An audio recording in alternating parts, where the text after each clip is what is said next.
We are living through a cheap dopamine epidemic, and it comes in many different forms, but there are four we recognize most clearly today: nicotine, caffeine, alcohol, and this one's not a substance, but it's doom scrolling. Nicotine, I would say, is probably the worst offender. Vapes, the epidemic of vapes, the pouches, IQOS, less cigarettes, but still cigarettes, because access has never been easier, and these delivery methods, they're just getting more creative. You know, I wouldn't be surprised if one day injectable nicotine shows up. And I say this as someone who has struggled on and off with quitting it for a long time. Those vapes, I was hooked on them. And the data backs up what it feels like on the ground. There was a study with UCL, and they found that vaping among 18 to 24-year-olds roughly tripled under 2 years as disposable vapes took off. So, you know, even and actually the traditional cigarette kept falling, okay, but that kept rising. Now you've got alcohol. It's a poison, plain and simple. It destroys brain chemistry and offers no upside. Whatever the people who love drinking will tell you, it's destroys here. And again, you're talking about someone who also really liked and does like to drink. You know, I'm not going to sit here and say that I don't enjoy a drink. I do, but it kills the brain cells. It does so much damage, and I can't even get into it, like how bad it has for productivity, for your moods, for your sleep, for your body recovery. And to be honest, it's funny because there's been a big slowdown in alcohol. There's big studies about it, but our vices have just been replaced. And then we've got caffeine, right? It's the best of the four. I like caffeine, you know, I enjoy my coffee in the morning, but even caffeines turn you in excess, okay? The crashes are real. And most of us assume more is always better when it isn't. And I say that as someone who has in the past put away 6-7 cups of coffee in a day. And it's not just coffee anymore. Energy drinks have become one of the fastest growing ways young people get their caffeine, marketed hard at exactly that age group. Caffeine and vapes. Then there's one that doesn't require a substance, as I mentioned, and it's doom scrolling. So depending on which research you look at, people are now spending somewhere between 4 to 8 hours a day on their phone alone, all right? With a large share of that just going into social media, short form video. It's crazy, okay? That's before you count any other screen. So what ties all four together is speed. A puff, a beer, a coffee on an empty stomach, a scroll on the phone. Each one is the fastest, cheapest route to a hit of sensation. And let's be honest, we are all sensation seekers.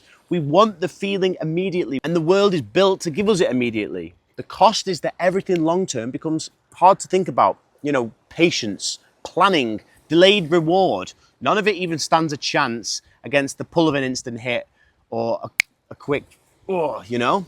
And over the next 4 weeks, personally, I'm doing a full dopamine reset. I'm stripping it back to square one. I've been advised to do this at a point in my life where I'm figuring out my next steps in my career. And every time I move forward, usually what I want to build, I'm getting overwhelmed. I overthink. I always retreat to what I'm already good at, which is called the performance prison. It's the trap of being good at something that doesn't fulfill or necessarily fully align with where you actually want to go in your life, and staying there anyway because everything else feels abstract or unproven by comparison. So you keep returning to the thing that you already know how to do because you haven't given yourself the time, the patience to actually what you want to build in that new skill. See where I'm going with this? For me, you know, obviously been working in the real estate career, which I do love, you know, and I'll keep doing it because it is a real business and it's not going to go anywhere, but it's no longer my sole purpose. What I actually want to be building, it's the work that pulls me, the healing through holistic methods, breath work, meditation, hard physical training, that pushes people past their own self-imposed limits. And it's all centered on spirituality and inner work, a journey that I'm on now, a combination of the external and the internal. And I want to do this because I've seen it play out again and again with high performers who've basically built real wealth, you know, are externally successful and are quietly struggling on the inside. And I mean, really struggling on the inside. And I've lived like that. And it's a process I'm still, you know, I'm still in. And I keep coming back to something that somebody told me on my retreat. This lady, she was amazing. She said, Joe, I would rather die than do something that's not fulfilling. And I was like, wow. And it just stuck with me and I kept repeating it in my head. Now, there is a business version of cheap dopamine and you'll see it. You know, we're addicted to the quick win. We live in an era built for speed, especially with all this quick noise, you know, where almost nobody plans for the long term anymore. Everyone's asking how to succeed the fastest, how to make the money the fastest, how can we find the quickest route to do this, what tool can we use to do this the quickest. But the deep work, the internal work, is slow by nature. Listen, 30 to 50 minutes of meditation to actually tap into your subconscious, it just doesn't feel efficient, you know? It doesn't produce the dopamine hit that you want, but it's the thing that lasts. And the problem with chasing quick wins, it isn't wrong. You need momentum early in a business. The problem is when it's all you chase, okay? It's surface level chasing. At that point, you stop thinking about the value you're actually providing and you start optimizing purely just for the short term. Of the four, the phone deserves its own section because it doesn't even require a substance to work. Everyone carries one and it comes out at every dead moment, waiting in line, waiting for a bus, waiting for a pastry, waiting for a train, as a passenger in the car, between sets in the gym. If you're one of those people, I don't respect that. Anyway, catch anyone in one of those situations, there's a good chance they're scrolling endlessly. And what that's actually costing us is the moments that used to be sacred. Remember those ones where you'd just stare and you'd think and you'd let your imagination wander? Do you remember the last time you did that? That space is disappearing, and with it, the imagination itself, okay? So instead, we're being consumed by what everybody else is in the world is doing. The rush is just as addictive as any substance. And I'm speaking from experience here. I've caught myself an hour deep in doom scrolling, scroll after scroll. And if someone stopped me and said, Joe, name 3 things that you've just seen on those videos, I'd say, probably couldn't tell you, because it's an instant hit of dopamine with nothing behind it, all right? Dopamine doesn't come from only substances. It comes from it comes from behavior and from the phone and even from the systems that they're built. They're designed for that quick hit, right? Now I'm going to talk a little bit about health quickly. And I see this because it relates very much so. I see this with a lot of businessmen who are making millions, especially in places like Dubai, but they can't look after themselves. They can't finish a full meal. They can't get to the gym. They're vaping 24/7. They're visibly unwell, but they just keep pushing through work anyway. And I respect the grind. And I don't judge these people. You know, building a serious business is one of the hardest things a person can do. I've done it. And I respect the hell out of someone who hustles. But there's usually something deeper underneath the neglect, and it's hard for people to admit that. And here is the harder truth. If you don't prioritize yourself now, you may build the wealth, but you might not be able to ever enjoy it because your health won't let you. So by the time the sickness shows up, it's often too late. But this is literally why I keep coming back to a 3-part framework, which is the fitness, the nutrition, and the inner work. The body and the inner spirit combined, right? So, but the thing is, when people hear spirituality, they think it's soft, they think it's woo-woo. And I don't define it that way. To me, spirituality is simply the deep inner work every human needs to do at some point. The one kind of work that actually asks nothing of you except your full present self. No tools, no outside noise. And it's the oldest technology we have, older than civilization itself. Without it, you don't get to live a genuinely fulfilled life. And living fulfilled ultimately is the thing that we actually want, where the deep work starts, which it starts with breath work, clears the outside noise, okay? Cleanses the body, and it quietens the anxiety, the stress from underneath it, which opens into a beautiful meditation. And from meditation, this is where you can actually tap into the subconscious mind, when you can actually start to see what actually matters. And from there, it's just small deliberate acts of removing yourself from the device, you know, a 30-minute walk without your phone, just you and your thoughts, and the space to actually think again. Then it's leaving the phone in the car at moments that allow it. Maybe you go into a coffee shop. Do you need to take your phone? Can you just sit there with a coffee?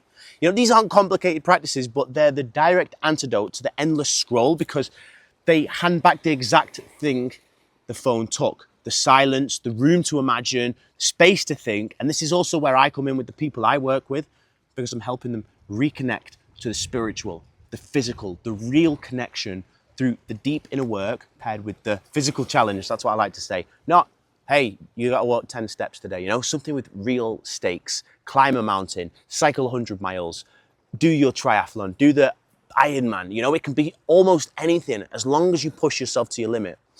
And you see, the beauty of that kind of challenge is that what it does internally, pushing yourself to the edge, forces a conversation in there with yourself that you can't avoid. It forces yourself to talk to the subconscious mind and prove that it's possible. You see, the body is capable, and I'm sure you can see it, of extraordinary things. The limit is, it's almost never physical, okay? It's the mind that has to give it permission to push past it. The real physical challenge is one of the fastest ways I've found to force permission to happen. You know, when you've got 1 more mile to go, 2 more miles to go, and I can't do it. You can do it. You can do it. The body can do it. And that is the most important thing. It's just the mind telling the body it can't. But as soon as you tell the mind that the body can do it, it does it. But what about the silence? This is the piece of the puzzle that not many people crack. You see, a mountain climb or a 100-mile ride gives you a goal to push towards, but it doesn't solve for those quiet minds in between. The silence when you're alone, you know, when nobody's around or when that boredom shows up, you know, there's a reflex which you fill it up and, you know, you sort of pick up a phone or you go to get a bit of a snack or you drink a coffee. And that's the harder problem, honestly. You know, waking up and letting your mood for the day get decided by a stranger you'll never meet and you'll never speak to. How many times have you gone into Instagram and watched an emotional video which has made you maybe tear up? Or, you know, you maybe watched a video of someone being treated disrespectfully and you get angry. You know, and you see these videos and they switch your mood. You know, you could have been in a happy mood and then you see somebody getting mistreated or whatever social media content it was. And then all of a sudden you're like, I don't feel so good now, you know? That's poison to the brain. You know, that's not how your day should be starting. So just think about that. So a physical challenge gives you a mountain to climb, but it doesn't teach you how to just sit with yourself when there's no mountain in front of you. And that's exactly what the breath work, the meditations, the medicines that we work with, this is what they're for, okay? They're the practice for being alone with your own mind and not needing to escape in it. I hope you've enjoyed the video, because I enjoyed that one. Thanks for watching.